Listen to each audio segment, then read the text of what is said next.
Salut, bienvenue pour un nouvel update graphique. Je trouve ça très cool de pouvoir, entre guillemets, déjà en refaire un. J'ai pour objectif cette année de lire plus de graphiques, plus de BD de manière générale, et donc de faire plus d'updates graphiques que la dernière. La dernière, j'en ai fait 2, je crois, sur toute l'année, mais je me suis mis au graphique assez tard dans 2020. Là, j'y suis je lis des graphiques dès le début de l'année, donc j'espère en faire plus. Tous les mois, ça me paraît compliqué de faire un update graphique par mois parce que globalement, je lis des graphiques que quand je fais des week-ends à 1000, sauf exception, vous allez voir dans cette vidéo. Mais sinon, voilà, je lis des graphiques que quand je fais des week-ends à 1000, et faire un week-end à 1000 par mois, ça risque de faire beaucoup, donc je ne ferai pas un week-end à 1000 par mois. Mais voilà, du coup, mon objectif c'est de faire plus de graphiques. Pour ceux que ça intéresse, je vous mettrai en barre d'infos les 2 précédents. Je crois que je ne me trompe pas, hein, si j'ai dit que j'en ai fait 2 avant celui-ci, donc les 2 précédents updates graphiques. Et là j'ai plus de livres que d'habitude à vous montrer, mais vous allez voir, je vais vous expliquer. Et il y en a certains que vous avez déjà vus parce que les derniers que je vais montrer dans cette update, ce sont les livres que j'ai lus sur le week-end à 1000 que j'ai fait sur le premier week-end de février, je crois que c'est ça.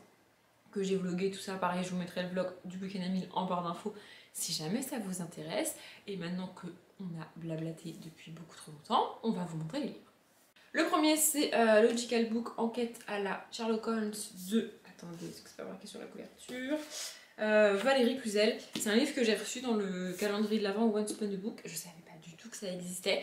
Et en fait, depuis que j'ai reçu ce livre-là, je me suis mise à acheter des livres où il y a des énigmes dedans et des trucs à résoudre. C'est un truc que j'adore mais que je ne prenais pas le temps de le faire et que maintenant je prends le temps de faire.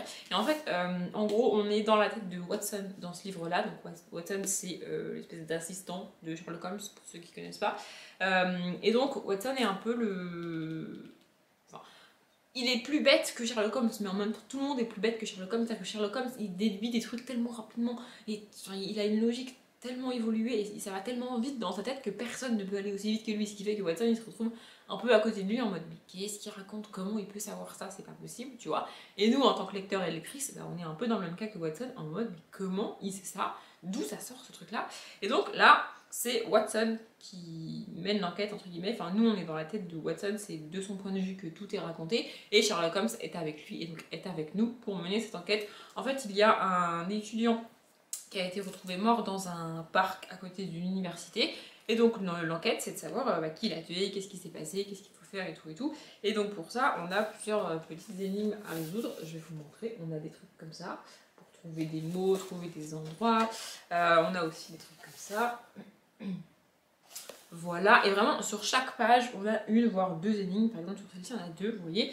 Il n'y a quasiment pas de texte, il y a très peu de texte. Je vais essayer de vous trouver une page avec du texte, mais voilà, là il y a beaucoup de texte, vous voyez par exemple. Mais sinon, il y en a très peu, vraiment, tout le livre, ce sont des énigmes, et je trouve ça très cool, j'ai adoré. Et à la fin, t'as ta réponse. Tu sais qui a tué, qu'est-ce qui s'est passé, pourquoi il est dans ce parc-là, et pourquoi... Voilà, tu sais la réponse, et c'est vraiment très cool. J'ai vraiment beaucoup aimé. Ce qui est cool dans ce genre de livre, c'est qu'à la fin, il y a les réponses des énigmes, ce qui fait que si à un moment donné, t'es pas sûr de toi, ou tu comprends pas, ou tu t'es trompé, ou t'arrives pas à trouver la réponse tout simplement, tu peux aller chercher la réponse, et tu restes pas coincé, tu peux quand même continuer à avancer.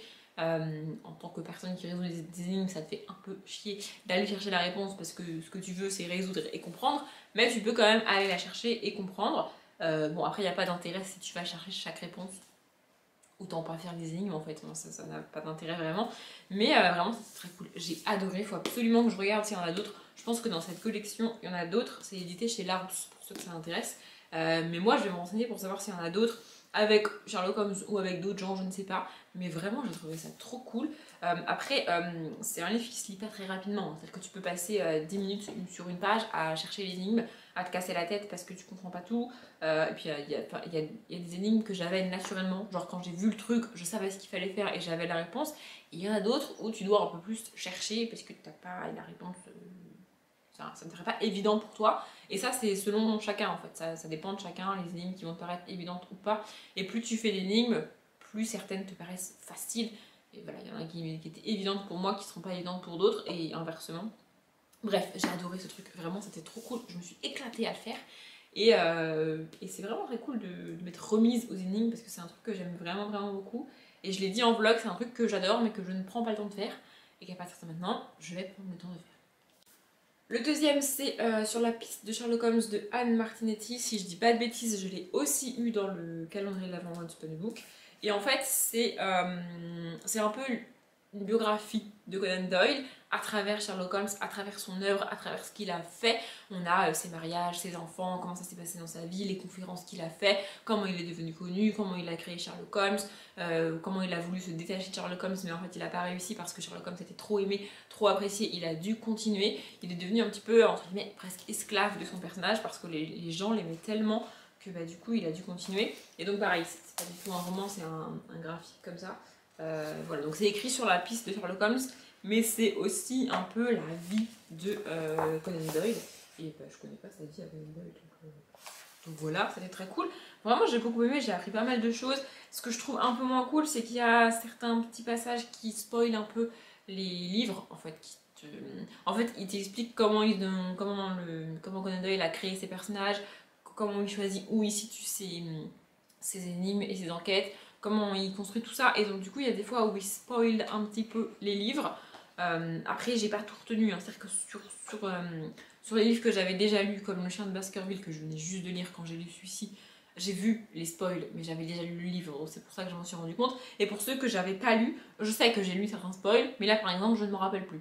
Je suis incapable de vous le dire, je ne m'en rappelle plus. Mais voilà, ça spoil un petit peu, donc il faut faire quand même attention si vous voulez pas trop vous faire spoiler. Après, le livre est magnifique. Et ce que j'aime beaucoup, beaucoup avec ce livre, c'est que les pages ne sont pas glacées. Parce que j'aime bien les graphiques, mais alors quand les pages sont glacées, moi ça me détruit les yeux. En fait, je peux pas lire les graphiques avec les pages glacées quand il fait nuit. Il faut que je lise avec de la lumière naturelle parce que sinon ça reflète sur le livre. C'est juste désagréable à lire. Et là, les pages sont pas glacées, donc vraiment c'est très cool. Bref, j'ai adoré. Voilà, on revient pas mal sur la vie et sur globalement l'œuvre de Conan Doyle parce qu'elle ne se résume pas que à Sherlock Holmes dans l'inconscient collectif. Conan Doyle, c'est Sherlock Holmes, oui, mais il n'a pas fait que ça en fait. C'est juste que tout ce qu'il a fait à côté, c'est beaucoup moins connu et beaucoup moins reconnu par le grand public et par les gens et les lecteurs et les lectrices de manière générale. Mais il n'a pas fait que Sherlock Holmes en fait, le garçon, tu vois. Bref, voilà, j'ai beaucoup aimé, j'ai appris énormément de choses et j'aime beaucoup le format comme ça où il n'y a pas beaucoup de texte, il y a beaucoup d'images. Tu as des visuels sur ce qui se passe sur l'époque, comment c'était à l'époque, les choix qu'il a fait, les choix qu'il a été contraint de faire. Voilà, vraiment c'était très cool, j'ai appris beaucoup de choses et ça m'a beaucoup donné envie de lire plus de Sherlock Holmes et de Conan Doyle. J'ai bien envie d'essayer de trouver d'autres livres qu'il a écrits. Je sais que ça va être moins facile que de trouver les Sherlock Holmes, mais j'ai quand même envie. Oui, j'ai passé une bonne partie de mon fin mois de décembre, début janvier avec Sherlock Holmes et Conan Doyle, mais c'était très cool. Vraiment, j'ai beaucoup aimé. Et si vous ne connaissiez pas, c'est chez Hugo Images. Waouh! Donc c'est Hugo, c'est le groupe Hugo Roman qui a édité ça. Je savais même pas. Bref, donc voilà, si jamais ça vous intéresse, c'était très cool. Et ensuite, je passe aux livres que vous avez déjà vus parce que c'est les livres que j'ai lus sur le premier week-end de février quand j'ai fait le week-end à 1000. Donc je commence par les 4 biographies, je vais revenir rapidement sur chacune d'entre elles.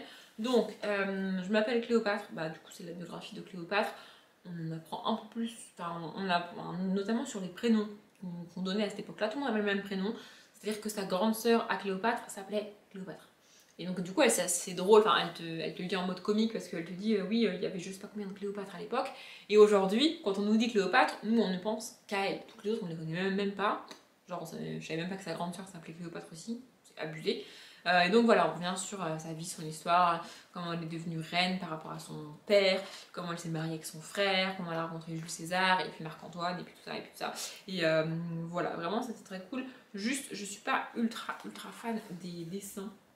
Alors c'est le même style à chaque fois dans les 4, mais particulièrement pour Cléopâtre, j'ai pas trouvé ça très cool.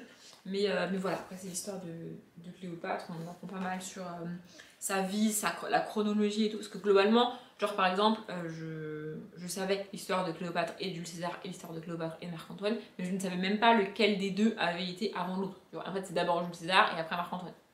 Bref, c'est pas très important, enfin si c'est... Bref, c'est comme sa vie, tu vois.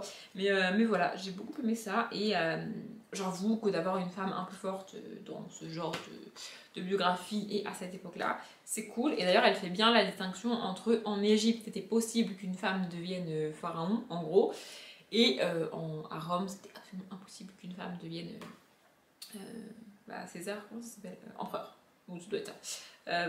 Voilà, du coup j'ai bien aimé, j'ai pas appris énormément de trucs parce que je connaissais déjà pas mal la vie de Cléopâtre, juste le fait, j'avais globalement les événements de sa vie, ils étaient pas juste dans l'ordre dans ma tête, maintenant ils sont dans l'ordre. On va continuer dans l'Égypte antique avec Toutankhamon, et là j'en ai pas mal parlé en vlog. En fait, ce qui fait qu'aujourd'hui on connaît Toutankhamon, je veux dire aujourd'hui tout le monde connaît son nom, tout le monde sait qu'il a été pharaon, tout ça, mais ce qui fait qu'il est connu, c'est pas tant son règne et ce qu'il a fait au cours de sa vie que la découverte de son tombeau. Ce qui fait que sa vie est pas ouf en fait. Il a régné de ses 7 ans à ses 19 ans, il n'a pas eu de guerre, il n'a pas eu de conflit particulier pendant son règne, il était un enfant pendant les 3/4 du temps où il a été pharaon, donc en vrai il n'a pas fait grand chose dans sa vie, tu vois, il n'y a pas de grandes avancées comme c'est le cas pour Cléopâtre au moment où il est vivant. Voilà, au cours de sa vie, il n'y a pas de grandes avancées. Il y a juste un mystère sur sa mort, parce qu'aujourd'hui, on n'est pas encore très sûr de ce qui s'est passé exactement. A priori, il était tout seul quand il est mort. Ça ne veut pas dire que c'est un accident, ça ne veut pas dire que c'est une mort naturelle. Ça veut peut-être dire que c'est un espèce d'attentat à l'époque, mais on n'a pas les moyens aujourd'hui pour savoir ce qui s'est passé exactement autour de sa mort. Donc voilà, les deux gros points de sa vie, c'est ce qui s'est passé quand il est mort, donc pas ouf pour sa vie, et la découverte de son tombeau.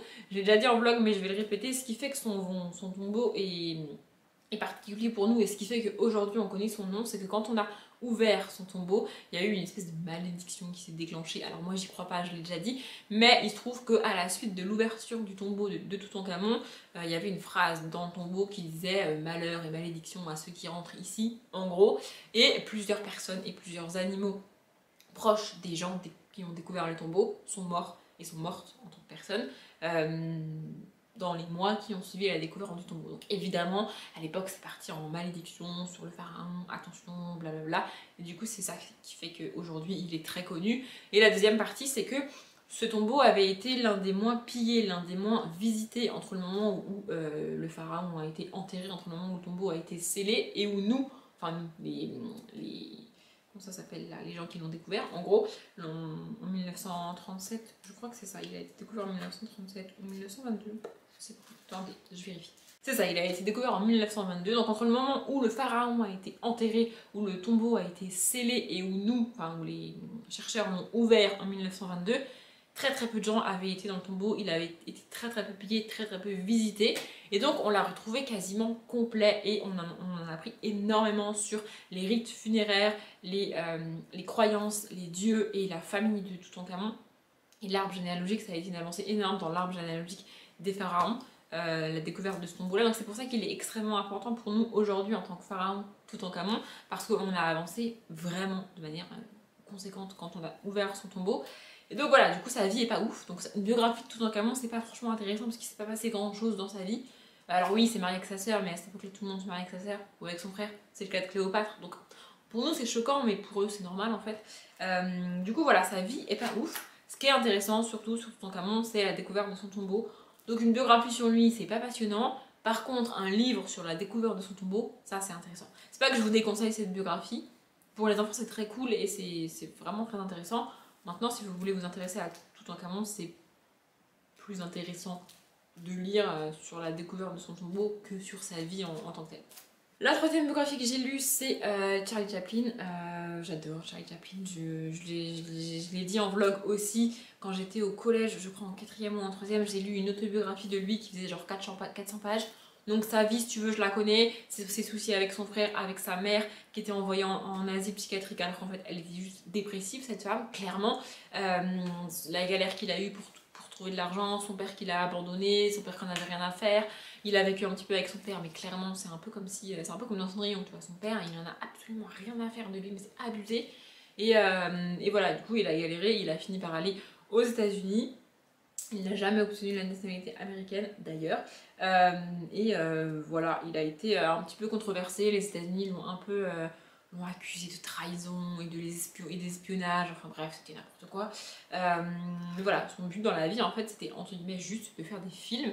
Et c'est pour ça aujourd'hui qu'il est reconnu. Et voilà, je trouve ça important de lire des biographies de personnages comme lui, qui partaient de très loin, qui partaient avec aucun avantage dans la vie et qui ont réussi à devenir un des personnages les plus connus et les plus reconnus encore aujourd'hui, quoi, c'est ouf. Même si t'as pas vu un de ses films en entier, t'as au moins les images de Charlot dans la tête, c'est à au moins le... Enfin je sais pas, moi j'ai la machine de Gerlot quand il est en train de visser les trucs et qui continue de visser alors qu'il n'y a plus de machine. Enfin, je sais pas si vous voyez ces images là, mais moi je les ai dans la tête. J'ai jamais vu un film de Charlie Chaplin en entier parce que j'en ai pas la patience, j'avoue. Mais il faudrait que je le fasse un jour parce que vraiment son œuvre est juste géniale. Il a apporté énormément au cinéma et c'est l'un des premiers à avoir transformé le cinéma en quelque chose de... en fait, il faisait des films pour transmettre des messages et pas juste pour gagner de l'argent parce qu'à la base, le cinéma c'était ça. C'était faire des films le plus rentable possible pour gagner un maximum d'argent. Il y a une phrase qui m'a choquée, c'est qu'à un moment donné, il dit qu'en 5 ans, il n'a réalisé que 8 films. Aujourd'hui, c'est un réalisateur, il réalise 8 films en 5 ans, mais c'est un génie le gars, tu vois. À l'époque, c'était des mini-films en fait, et il en réalisait jusqu'à, je sais pas, 10, 15, 20, 30 par an en fait. Parce qu'il fallait que le cinéma soit rentable, et que pour rentabiliser le cinéma, la méthode à l'époque c'était de réaliser le plus de films possible. Tu vois. Et lui il a un peu révolutionné le game en disant non attends, moi je vais réaliser moins de films mais je vais les faire mieux avec des beaux messages et les gens les apprécieront plus. Vous voyez, il a aidé à... En fait il a contribué à former le cinéma tel qu'on l'a aujourd'hui, tel qu'on le regarde et tel qu'on consomme aujourd'hui. Bon, même si les cinémas sont fermés depuis un moment, mais bref, vous m'avez compris. Bref, j'aime beaucoup Charlie Chaplin, j'admire ce qu'il a fait et je vous conseille son autobiographie que j'ai lue quand j'étais ado. J'essaierai de vous retrouver le lien Booknote et de le mettre en barre d'infos si jamais ça vous intéresse. Et pour les enfants, ça, vraiment, c'est trop cool. Et la dernière biographie que j'ai lue, c'est évidemment William Shakespeare. Alors, pour le coup, c'est pas que je déconseille une biographie sur William Shakespeare, c'est qu'aujourd'hui, il y a plein de théories sur qui il était. On n'est pas sûr que celui qui s'appelait William Shakespeare ait écrit toutes les œuvres qui sont attribuées à William Shakespeare. Il y a une théorie qui dit que c'est plusieurs personnes qui ont écrit ses œuvres et qu'on les a attribuées à lui ensuite. Il y a une théorie qui dit que celui qui s'appelait William Shakespeare n'était pas assez instruit pour écrire des textes comme ça. Et il y a la théorie qui dit que si s'appelait William Shakespeare, c'est forcément lui qui a écrit les œuvres. Mais voilà, on n'est pas sûr de qui il était. Ici, on a la biographie de celui qui s'appelait William Shakespeare, sans E à la base, et puis le E a été rajouté par la suite parce que c'était plus joli, voilà. Voilà, donc on en apprend plus sur sa vie, sur son œuvre, pareil. Pareil, il s'est mis à écrire très tard et il a été... c'est pour ça qu'en fait qu'on n'est pas sûr de qui il est, parce qu'il s'est mis à écrire très tard, ses pièces ont été jouées assez tard dans sa vie, et du coup il est mort assez rapidement après, alors pas 2 ans après, mais il est mort assez rapidement après, ce qui fait que les souvenirs sont flous et que on n'est plus très sûr aujourd'hui. Ça m'a fait sourire parce qu'à un moment donné de sa vie, donc à Shakespeare, il y a... Shakespeare était à Londres, il était à Londres, pour ceux qui ne savent pas, et donc il y avait la peste. Et à un moment donné, comme le livre est écrit comme si c'était William Shakespeare qui te racontait sa vie, et donc à un moment donné il te dit que comme il y avait la peste, les théâtres sont fermés, et donc du coup il est sans travail, et il est dans la merde. Ça vous rappelle pas une autre situation un peu plus actuelle? Si. Bref, sachez que c'était aussi arrivé dans les années 1600, et que fermer la culture pour sauver des vies, ce n'est pas nouveau en fait, hein, voilà. Bref, j'ai beaucoup aimé, ça m'a évidemment donné envie de relire Hamlet, d'ailleurs j'en profite pour conseiller Hamlet, voilà. N'ayez pas peur de Shakespeare et de l'écriture de Shakespeare, vraiment c'est accessible et ça se lit vraiment facilement. Genre pour vous donner un ordre d'idée, Émile Zola, c'est plus difficile à lire que Shakespeare. Bon, c'est juste une petite comparaison comme ça. Je sais, il y en a un qui écrit du théâtre et l'autre non, mais bref. Voilà, donc je vous conseille Hamlet, Othello, Macbeth, celui que vous voulez. En priorité Hamlet pour moi parce que c'est mon préféré. Mais voilà, je pense, pour moi c'est un auteur à lire en fait. Si vous ne l'avez pas étudié en cours, ou même si vous l'avez étudié en cours, lisez du Shakespeare. Et on finit avec ça, que j'ai absolument adoré, c'était tellement cool. C'est aussi un livre que j'ai eu dans le calendrier de l'Avent One Book. Pas fait exprès du tout, et bon, bref, voilà. Et donc c'est Le Grand Voyage de Rameau. En fait, on est dans une forêt où vivent des êtres minuscules. Je sais pas quelle taille ils font, c'est pas précisé, mais clairement par rapport aux humains, tu vois qu'ils sont tout petits. Et c'est un peu comme des elfes, des lutins, voilà, des trucs comme ça, avec un petit peu de magie. Et donc ils vivent dans le bois et il est interdit de sortir du bois parce que les grands méchants humains ne sont pas gentils, qu'ils vont te tuer, qu'ils sont mesquins, et blablabla. Donc il est interdit de sortir du bois. Et Rameau, au tout début du livre, sort du bois, mais elle le fait même pas par rebelle, tu vois. Elle le fait même pas juste pour faire chier son monde, elle le fait même pas parce qu'elle a pas envie de respecter les règles, elle le fait juste par simple et pure curiosité. Donc elle sort du bois genre 3 minutes, vraiment, et elle se fait choper, évidemment. Le conseil du village est réuni et on l'a banni du village. On lui dit en gros, si tu veux sortir du bois, et tu sors et tu ne reviens plus. donc on la bannit du bois, et elle décide de partir vers la ville humaine qui est à côté. Alors on découvre assez rapidement quelle ville c'est, et voilà, elle va découvrir les humains et tout ça. C'est un peu une réflexion presque philosophique sur les relations entre les humains, les relations entre les gens, et voilà. Et les dessins sont absolument magnifiques, la coloration et les dessins sont ouf. Je vais essayer de vous montrer, mais le livre est très lourd. Bon, je vous ai déjà montré ça 18 fois quand je vous l'ai présenté dans le vlog du week-end à 1000, mais j'adore ces images, vraiment, je trouve ça dingue. Et voilà, je l'ai pas dit, c'est de Ficile, donc il n'y a que lui qui est noté, donc je pense qu'il a fait et le texte et les dessins, et vraiment c'était trop beau, j'ai adoré cette histoire, c'est trop mignon. Faut que je me renseigne s'il a fait d'autres trucs, mais je pense que oui, mais vraiment j'ai adoré, c'était trop cool. Voilà, c'est tout mignon, et ça passe des beaux messages, vraiment c'est très cool, j'adore. Voilà, je blablate depuis déjà un petit moment, j'espère que cette update lecture, enfin update graphique du coup, vous a plu. Du coup j'en profite si vous avez des graphiques à me conseiller, de Ficile, d'autres gens, n'importe quoi, des livres avec des énigmes, pas des énigmes, la dernière BD que vous avez lue et que vous avez adoré, conseillez-moi tout ça en commentaire. Vraiment, autant pour les romans je me débrouille très bien, j'arrive très bien à en acheter des dizaines et des dizaines toute seule, il n'y a pas de souci.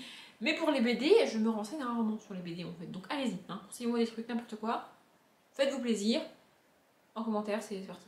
Bref, je m'arrête là, j'espère que ça vous a plu, je sais, je l'ai déjà dit. Comme d'habitude, je vous souhaite une bonne journée, un bon après-midi, un bon appétit ou une bonne nuit, et je vous dis à bientôt.